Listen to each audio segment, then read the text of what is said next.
Are you tired of having a bunch of wires hanging out in the front of your truck, just taking up all that space? Well, if you're anything like me, then you don't like having all that action going on in the front. So as you can see, my battery is no longer up here. Now I do have a lot of action still going on up in the front. As you can see, I got a bunch of wires here and a bunch of wires back there. But I'm going to address that soon. For right now, I'm just going to make a video about how I relocated my battery. So another thing too is if you're having any battery drain issues, that may be an option as well, because you can put a switch in there. I'll show you that in a minute. But the reason I did this is because I'm actually going to be taking this whole front doghouse off of this truck. This whole thing. I want it to be able to come off super easy. So what I'm going to be doing is running these. It's on my fan wires for my transcooler and my electric fan on my radiator. So that's what all those wires are for. I'm going to be running a plug-in to go back here, follow this thing down, and right about here. I'm going to put a plug in. I'm going to extend it so I can get some of this crap out of the way. But anyway, I'm doing that so I can take this whole front end off this truck. That's why the fender liners are out of it. They're going to stay out of it. I'm just not going to drive it during the rain, of course, because it'll make stuff go everywhere. But this is not a vehicle that I drive on a daily, so it's not a big deal. I'll just not drive it when it's raining. I only drive it on sunny days. But anyway, so you may be wondering, how did I do this? Or why? I mean, you already know why I did it, obviously. But maybe wondering, how did I do this? Now, there's a few videos out there on how to do this, but in this one, I'm going to show you specifically for this truck what I did, and it works great. So, starting from the back, as you can see, we got our battery relocation kit, and I can put a link to the stuff I got here in the description. Other than the battery, of course, I bought that from, I don't know where, but it's a Super Start battery. It's a 850 cold cranking amp, which is plenty. And I can show you where I got this. This is pretty nice. You can put some more attachments on there. I haven't done that because I don't really need them right now. But if you need something, some type of post that has some connections on it, it's got quite a few. You can stick stuff down here inside. You can see just 2 holes there.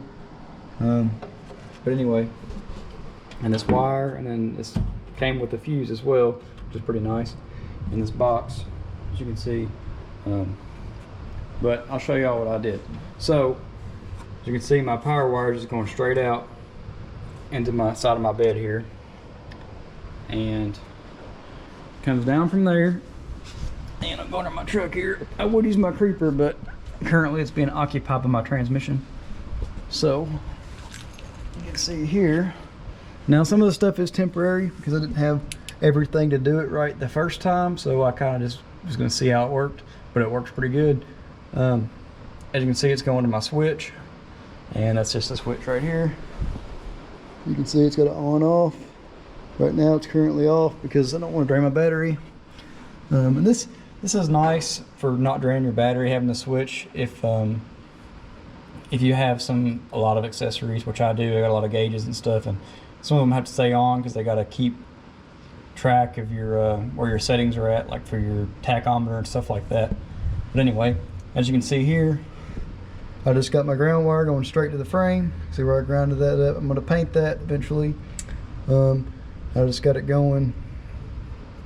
My power is coming from one side of the switch to the other side of the switch, going up, over. As you can see right there, got a hose kind of keeping it from chafing right there. And as you can see, this wire here has a fuse in it. This wire is for my everything inside the cab that needs power. It needs a direct power to the battery. I just got it running into the cab. Figured y'all might be wondering what that green thing is for. That's just a fuse, so that way if anything happens up there, it'll quit sending power to it. But yeah, and it just goes right down my frame rail, as you can see. And that fuel tank is going to be moved because I am going to be putting a fuel cell in this truck. I'll make a video on that shortly. But we'll go to the front real quick so you can see what I got going on up there.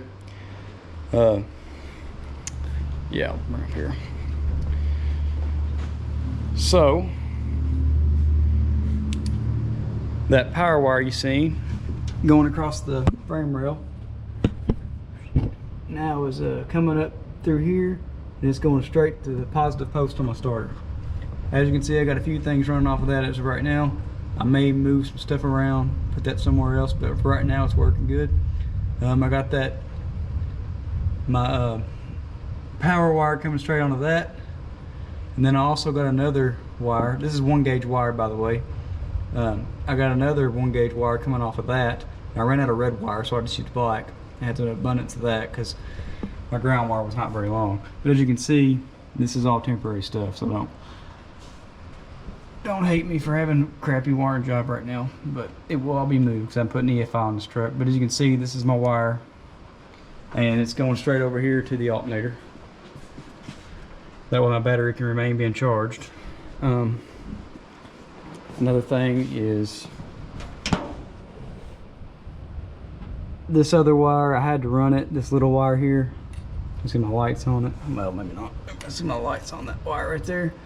It's going into this stuff here, which is required for this truck to run. I believe one of them is it's something to do with the ignition control on my truck, so everything comes on and it allows the starter to work.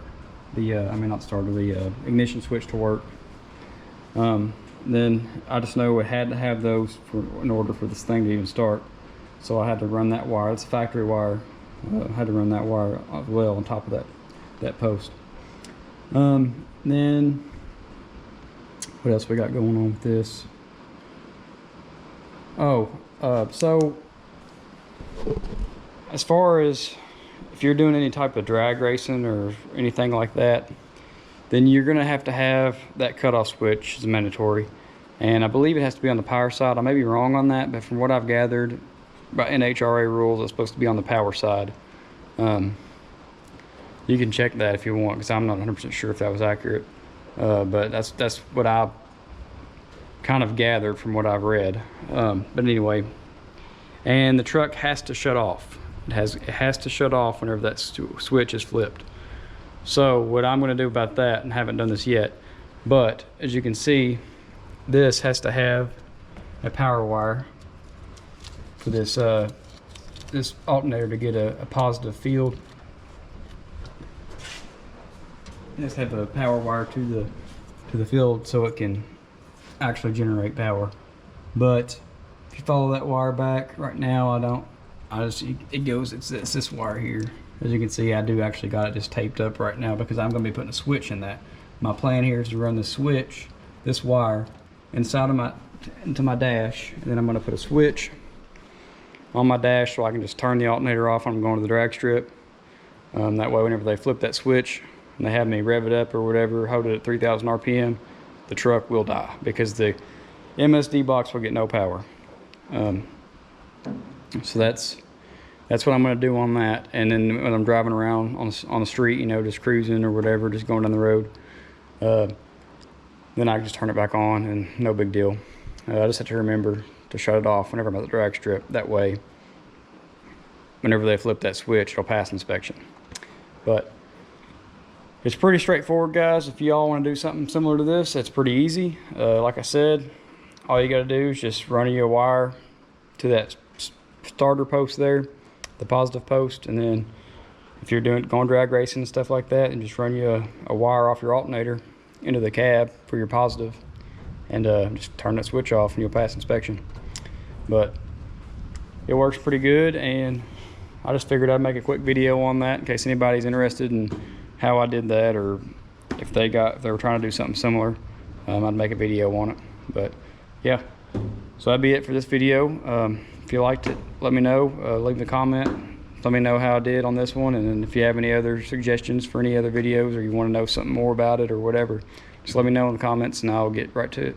But that'd be it for now. Thanks.